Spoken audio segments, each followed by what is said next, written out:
Cette année-là, je n'ai pas pu aller en Angoulême. Alors, on m'a décerné le prix et je l'ai appris par la radio. Et tu sais par qui? Par ma femme de ménage. Elle me dit le matin, il dit « Marie-Jacques, vous avez gagné le Grand Prix d'Angoulême. » J'ai dit « Moi, le Grand Prix d'Angoulême, mais je n'ai pas été à Angoulême. » Il n'y a aucune raison que je donne le Grand Prix. Et c'est comme ça que j'ai appris le Grand Prix d'Angoulême, que j'ai très apprécié, la preuve. Hein.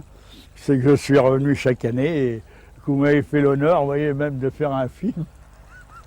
Enfin, vous êtes très gentil, je vous en remercie.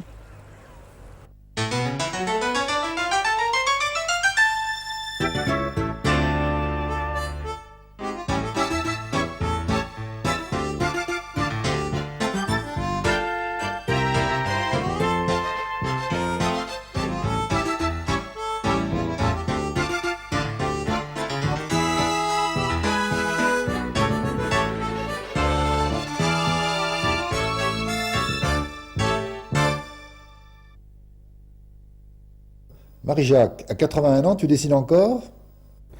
Eh oui, toujours. C'est ma raison et ma façon de vivre. C'est une aventure qui dure depuis combien de temps? Oh, plus de 60 ans. Puisque je suis marié depuis plus de 60 ans. Vous vous rendez compte un peu? Je suis vraiment un vieux de la vieille.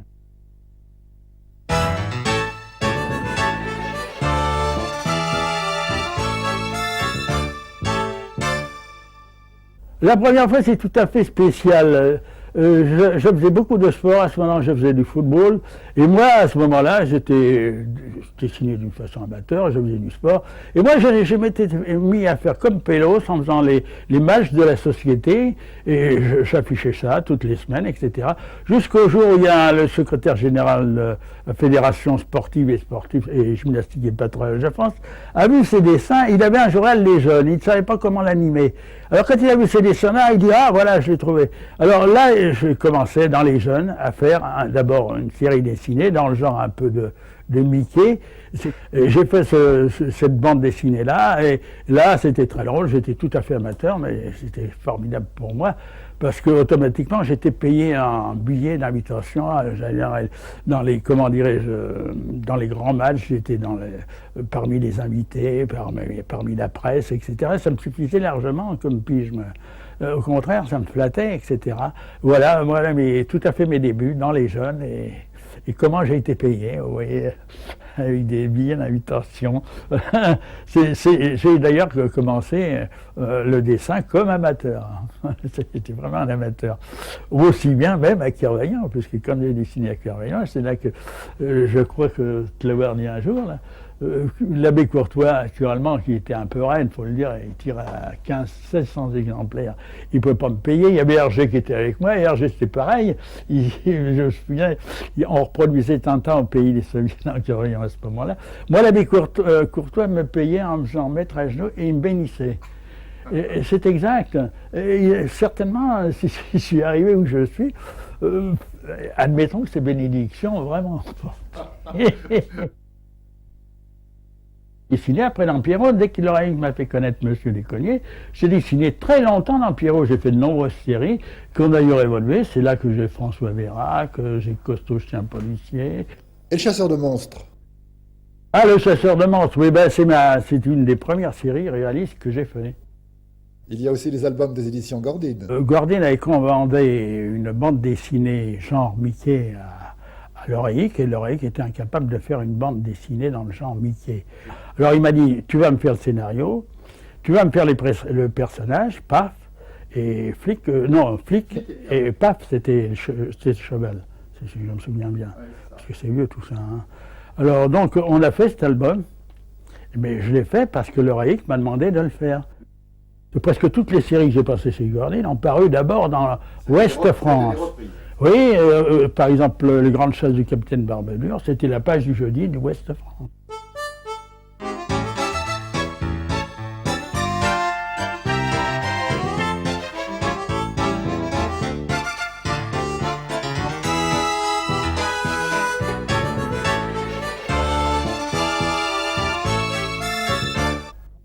C'est une fois mobilisé que tu vas créer ton premier journal. Oui, là, j'ai été mobilisé au 11e RDP de Saint-Germain-Lambron. Nous sommes partis tout de suite sur la frontière, et à ce moment-là, la vie était plus ou moins belle. Et c'est à ce moment-là que, étant dessinateur, j'avais dessiné une pancarte pour la compagnie et que le commandant, visitant les cantonnements, aperçoit cette...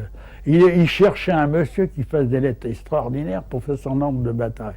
Alors de suite, il me voit, il dit, alors en route, tout de suite, va chercher ton paquetage, ma voiture est prête, tu fous le camp avec moi. Alors c'est là que j'ai commencé. Alors j'ai commencé au 2e bataillon du 11e RDP, et c'est là que j'ai commencé à faire la vie des belles, et la vie était vraiment belle pour moi, parce que c'est là que j'ai appris mon métier. Faut le dire carrément, parce que j'étais en même temps le dessinateur, le journaliste. Ah si, j'avais un collaborateur, c'est ce qui tapait à la machine, c'était mon adjudant-chef. C'est assez rigolo, c'est comme ça. Et c'est moi qui imprimais moi-même sur de la pâte à polycopier. Et tu continues néanmoins à travailler à cœur vaillant tout en faisant ce journal. Ah oui, oui, oui, Jim Boom sur le front. Attention, Jim Boom continue ses aventures. Après, La vie est belle a pris de l'ampleur. Alors automatiquement, c'est devenu un journal de division. C'est là qu'il y a eu le cheval mécanique. Alors le cheval mécanique, c'était autre chose. Alors le cheval mécanique, la comtesse de 50 ans m'a offert une Gestener. Alors moi, de 80 exemplaires, j'étais passé à 1500 exemplaires. Malheureusement, le premier numéro, il y a Hitler qui s'est fâché. Nous avons une alerte sur la Belgique, c'est tout. Alors on est parti, le cheval mécanique a eu un numéro. Puis la Gestener, ça a été une prise de guerre certainement pour les Allemands parce que j'avais revu. Tu as été fait prisonnier? Ah, j'ai été fait prisonnier. Alors, pas longtemps, oh là là, le moins possible. Marie-Jacques s'évade et rejoint Saint-Germain-en-Bron en Auvergne. Alors là, je retrouve la bande dessinée parce que, heureusement pour moi, Cœur vaillant a été replié à Clermont-Ferrand. Il y avait Sirocco qui était aussi replié à Clermont-Ferrand parce que les éditions Fayard a été repliées aussi à Clermont-Ferrand. À la suite du Mont Mouché, les maquis sont dispersés un peu dans la nature. C'est là que le capitaine Charles a formé un petit maquis à Saint-Héran, qui était près de Saint-Germain-en-Bron. Il est venu chez moi et il a vu la collection de La vie est belle. Il m'a dit, écoute Marie-Jacques, j'aimerais bien que tu me fasses un petit journal là, exactement dans le même genre, parce que mes hommes sont un peu démoralisés, comme ça vraiment l'optimisme un peu reviendrait chez eux. Alors là, c'est là que j'ai commencé le robot déchaîné. Alors une sorte de canard enchaîné, ça. J'ai rien inventé, hein. C'était un canard enchaîné de la résistance, c'est tout. La libération est arrivée, c'est là qu'est naquit chez moi l'envie de faire un journal, du journal pour enfants. Et alors c'est là que j'ai commencé les 3 mousquetaires du maquis, etc. Et j'ai eu la chance de trouver Flip, qui était un ancien dessinateur, qui était assez connu d'ailleurs, qui faisait partie des éditions Fayard, qui lui m'a appris à faire un journal, à mettre en page, à faire tout un travail que je ne connaissais pas moi. Et alors donc c'est là qu'est parti Cocardi. D'ailleurs, dans un éclat de rire a été conclu Cocardi, parce qu'on n'y croyait pas du tout. Après les 10 premiers numéros, le journal s'arrête. Que s'est-il passé? C'est très difficile, c'est pas difficile à expliquer, parce que Cocardi est paru avant la fin des hostilités. Les hostilités ont fini en 1945. Pas en 1944, et Cocardi est paru le 20 novembre 1944. Donc c'est-à-dire presque 6 mois avant la fin de la guerre. Alors nous avons eu les autorisations dans la zone sud seulement. Et alors après, quand la guerre a été finie, on a eu, à ce moment-là, c'était exact, le gouvernement a voulu donner des autorisations sur toute la France d'une façon générale. Alors on a eu alors affaire au ministère des, comment dirais-je, de l'information, c'était autre chose. Parce que la liberté de la presse existait, c'était très joli. Mais ce qui n'existait pas, c'était des attributions de papier. Cocardi s'interrompt donc pendant près d'1 an. Quelques parutions en petit format voient cependant le jour. Cocardi Magazine, Les 3 mousquetaires du maquis. Marie-Jacques monte alors à Paris au mouvement de libération nationale et redémarre son journal.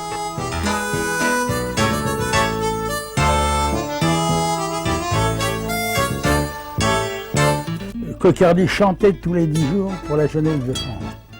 Là démarrent les grandes séries qui feront la gloire du journal. Poncho Libertas, Capitaine Fantôme, Guerre à la Terre, Les Trois Mousquetaires du Maquis, Colonel X. Apparaît aussi un club de jeunes, la tribu des Cocardis. 12 000 inscrits à la tribu des Cocardis. Et quelques-uns sont devenus célèbres. Oui, il y a Jacques Chirac, il y a Fourgane, il y a eu beaucoup de ministres, il y a eu tout un tas de gens. Même Volonsky, oui. Il y a un jour d'ailleurs, c'est assez amusant, il me téléphone. Il me dit « Allô Marie-Jacques ?» Je dis « Oui, c'est moi, pourquoi ?» Il dit « Volonsky ». Alors je dis « Volonsky ». Alors j'avais vu, c'était Charlie Hebdo, etc. Je dis « Tu te trompes pas là ? Tu sais que moi je suis devenu un vieux con. » Alors vous savez ce qu'il m'a répondu? Il m'a dit « Moi je suis devenu un jeune con, alors on peut se voir tout de suite. » Il dit « Ça plus important. » Il a tenu à publier une séquence des Trois Mousquetaires du Maquis. Parce qu'il m'a dit qu'enfant, ça l'avait amusé ce truc-là. Vous savez, tous les gens qui étaient en zone occupée ou qui avaient été en zone sud, qui avaient souffert de l'occupation, là, automatiquement, ça les faisait... Ils aimaient bien. Mais alors, je vous dirais franchement que les Trois Mousquetaires du Maquis n'étaient pas sanglants. Il n'y a jamais eu un mort. J'ai ridiculisé tout ce qu'on voudra. Alors là, au point de vue antimilitariste, je vais vous dire que ça, c'est royal. Hein. Et en précurseur, tu fais le premier journal pour les tout-petits. Ah, c'était le journal, oui, qui était très bien d'ailleurs. C'était Trubert qui faisait Chevalier Printemps. Il y avait Calvo avec Cri-Cri, souris d'appartement. Je me demande pourquoi. Parce que c'est une souris américaine, Mickey a un succès formidable et mondial. Parce que c'est une souris française, alors il n'y a aucun succès, rien du tout. Et Senior? D'accord, c'était d'ailleurs la première série pour adultes qui est parue. Parce qu'il n'y avait aucune raison qu'on ne publie pas des bandes adultes, surtout qu'elles étaient très raisonnables. C'était des aventures policières qui n'avaient rien à voir, qui n'étaient ni pornographiques, ni érotiques, ni rien du tout. Moi, je croyais. Mais il y avait une commission à ce moment-là qui nous surveillait de très près. Parce qu'actuellement, ce qu'on voit dans les journaux, c'est, je ne peux pas dire, enfin, à ce moment-là. En dehors des Français, tu publies également des dessinateurs étrangers comme l'Américain Hogarth, le dessinateur de Tarzan, ou l'Italien Jacoviti. Non, c'est toute une histoire de syndicat, ça. Quand la libération est arrivée, nous avions décidé que nous n'accepterions dans les journaux pour enfants que 25% de séries étrangères. Parce que bien souvent, avant, les journaux étaient forfaits par 100% de séries étrangères. Donc on avait fixé à 25%. Et Cocardet avait toujours respecté 100% des séries françaises. Vous m'entendez? Et puis finalement, l'autorisation a été donnée, je ne sais comment. Je ne veux pas dire le nom, la question ne se pose pas, mais enfin, le secrétaire du syndicat des dessinateurs de journaux se l'est laissé avoir. Et finalement, il a donné l'autorisation à un journal, je ne veux pas dire le nom non plus, ça n'a aucune importance, qui est apparu à ce moment-là avec des séries étrangères, presque à 75%. Alors quand j'ai vu ça, j'ai dit ça va pas. Moi, je respecte à 100% les directives du syndicat, je suis normal avec les dessinateurs français, je ne vois pas pourquoi on fait une vacherie pareille de publier maintenant 75% de séries étrangères. C'est là que j'ai dit, bon ben d'accord, je vais publier des séries étrangères, mais les meilleures. Pour Cocardi, tu étais rédacteur en chef, éditeur, dessinateur, scénariste. Ah, je faisais tout, absolument, puisque j'étais imprimeur, c'est moi qui faisais la mise en page. Je calibrais même les textes, hein, je faisais tout, j'ai tout fait. C'est impossible. J'ai même fait la vente. Oui, vous savez que Cocardi a disparu, c'est pas moi qui l'ai fait disparaître. Mais non, parce que les messageries de la presse avaient été, à la Libération, prises par le Parti communiste. Le Parti communiste, c'est très drôle, envoyait naturellement, comme c'était lui le maître des messageries, envoyer tous ces journaux un peu partout, très loin, jusqu'à Madagascar. Mais dans les messageries, il ne faut pas se faire d'illusions. On paye l'aller, on paye le retour. Donc ça revenait très cher aux messageries, puis les messageries ont fait faillite. Puis le Marie-Jacques, lui, on lui devait 10 numéros de Cocardi. C'est-à-dire qu'à l'époque, ça faisait... Ah, ben ça faisait une fortune. Enfin, invraisemblable. À ce moment-là, j'ai été forcé de vendre mon titre pour payer mes créanciers. Une fois le titre vendu aux éditions Montsouris, Marie-Jacques en reste néanmoins le rédacteur en chef. Il sera aussi rédacteur en chef de Pierrot.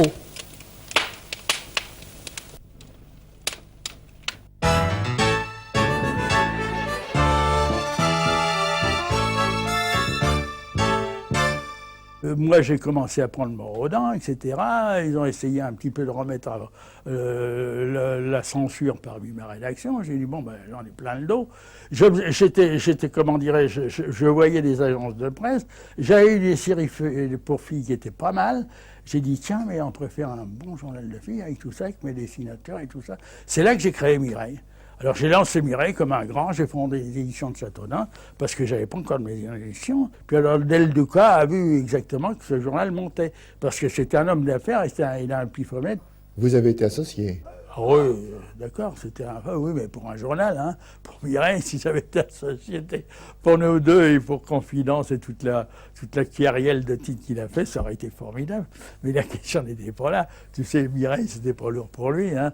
C'est pas même à 200 000, tu sais, il tirait un journal, je crois, nous deux, à ce moment-là, lui tirait 1 750 000. Hein, tu as dit. Puis il n'avait pas que lui. Vous êtes resté 5 ans. 5 ans, oui, de succès, parce que quand je l'ai quitté, Mireille vendait 180 000. Bon, ben, il a voulu rester tout seul. C'est à ce moment-là, je lui ai donné 1 an. Je lui ai dit, dans 1 an, M. Del Duca, je refais un autre journal, hein, avec une crainte.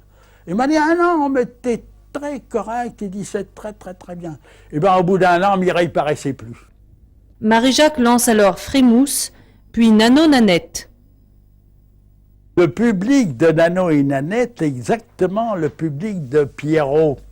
Parce qu'automatiquement, la même rédaction, je l'ai reprise. Un journal, c'est un monsieur, tu comprends? Il n'y a rien à faire. Comme le Paris Soir, c'était Lazareff.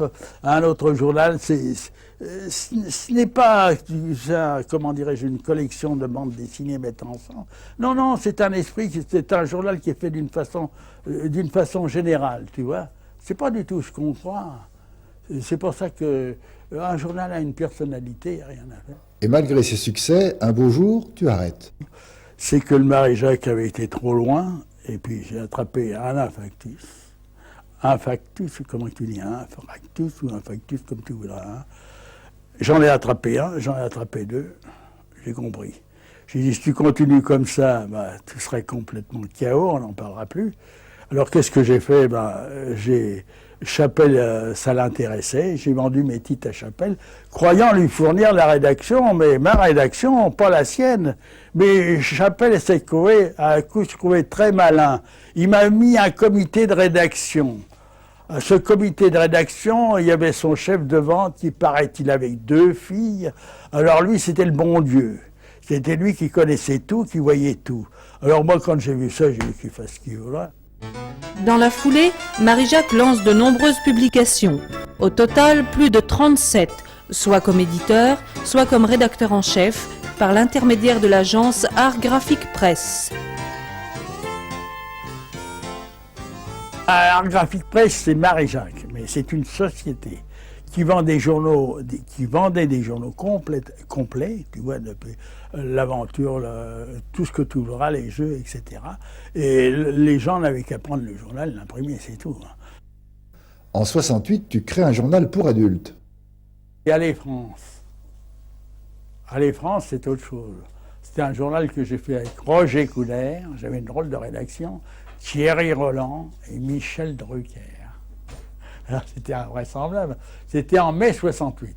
Il venait d'être liquidé de la télévision, pas pour longtemps, 3 semaines à peu près. Ça a duré 3 semaines. Mais moi, ils m'ont laissé choir. Hein. Et mon journal, il a fait 4 numéros. Mais enfin, je les ai dépannés. Et Paris Centre-Auvergne. Et Paris Centre-Auvergne, c'est autre chose. J'aimais bien D'ailleurs, je suis auvergnat, j'aimais beaucoup l'Auvergne. J'avais fait pas mal de films en couleur sur l'Auvergne. D'ailleurs, tu as pu voir les coupes que j'ai pu avoir. C'était rare que c'est pas moi qui gagnais les grands prix de films amateurs sur l'Auvergne en couleur, en 16 mm. Et on passait à la salle Pleyel et à la Mutualité. On avait 2 ou 3 000 spectateurs. J'avais le sens des paysages, des couleurs et tout ça. Et j'ai fait un journal Paris Centre-Auvergne. On a fait 25 numéros. C'est là que j'ai attrapé mon infarctus. Je travaillais trop, quoi. J'étais fou, quoi. Même maintenant, tu vois bien, je dessine un tas de trucs. Je viens de faire les 4e albums Les 3 Mousquetaires du Maquis. Je l'ai donné gratuitement à Caen. J'ai dit, écoute, tu vas le publier. Je m'en fous, je te demande rien. Je te demande 50 numéros pour les copains, c'est tout. J'ai commencé amateur et je finirai amateur.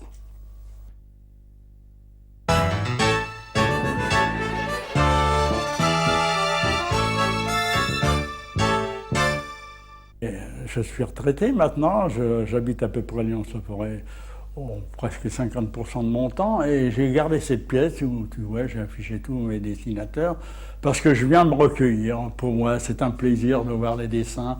J'ai dessiné avec ces dessinateurs, j'ai participé au scénario, tout ça. Pour moi, c'est un peu ma chapelle à moi, tu vois. C'est une chapelle de souvenirs.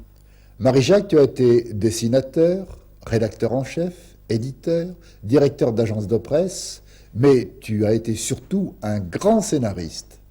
Pour toi, qu'est-ce qu'un scénario de bande dessinée ? Le scénario, c'est un petit peu l'âme d'une bande dessinée. Il faut d'abord avoir un sujet pour faire une bonne bande dessinée. Et comme disait Jean Gabin en cinéma, un bon film, c'est un bon scénario d'abord. J'ai travaillé surtout avec les meilleurs dessinateurs. J'étais dessinateur moi-même, je peux donc apprécier les dessinateurs. Ils avaient tous un style particulier et je me servais d'eux. J'ai toujours dit, c'est moi qui fais la bande dessinée. D'ailleurs, je leur présentais leur scénario, je leur dessinais leur scénario. Parce que moi, j'ai toujours dessiné mes scénarios. Je dessinais rapidement, très rapidement, et c'est mes dessinateurs qui m'interprétaient. C'est-à-dire que je faisais le scénario, et eux me prêtaient leur talent. Parce qu'ils me prêtaient leur talent, et c'est finalement leur talent qu'on reconnaît tout de suite.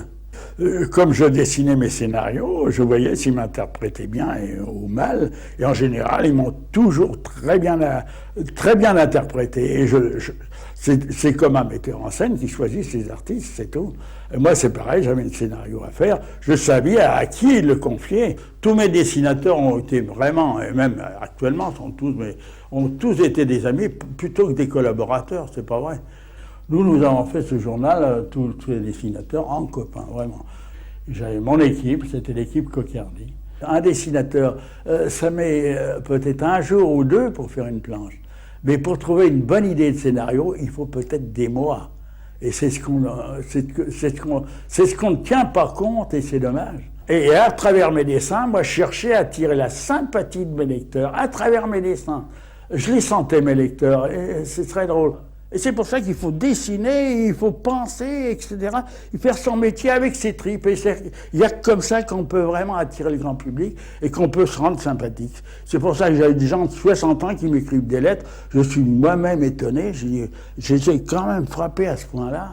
Il y en a un qui m'a écrit, quand même, je restais comme un coin de ciel bleu de son enfance. Il m'a écrit de son lit d'hôpital avant de mourir. Et vraiment, quand on pense à ces bandes dessinées qu'il a lues pendant sa jeunesse, avant de mourir, j'ai trouvé ça étonnant. Comme un jeune paratuchiste, avant d'être largué sur bien fou. Et ne croyez pas que je vais raconter, c'est exact. Moi, j'ai été sidéré quand j'ai reçu cette lettre. Il m'a dit, avant d'être largué sur Benetouche, je tiens, parce que c'était un ancien cocardi, parce que Cocardi a paru pendant plusieurs années, était devenu parachutiste.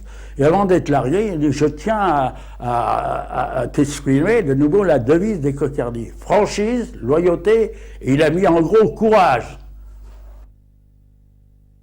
Je m'appelle Jacques Dumas. Paraît-il que c'est un très beau nom français. Jacques Dumas. Et Marie-Jacques, c'est le nom de mon ancienne fiancée. Je me suis marié à 20 ans. Et comme j'ai 81 ans, vous pouvez calculer à peu près ce que nous avons vécu ensemble. Hein, Marie ? Oui.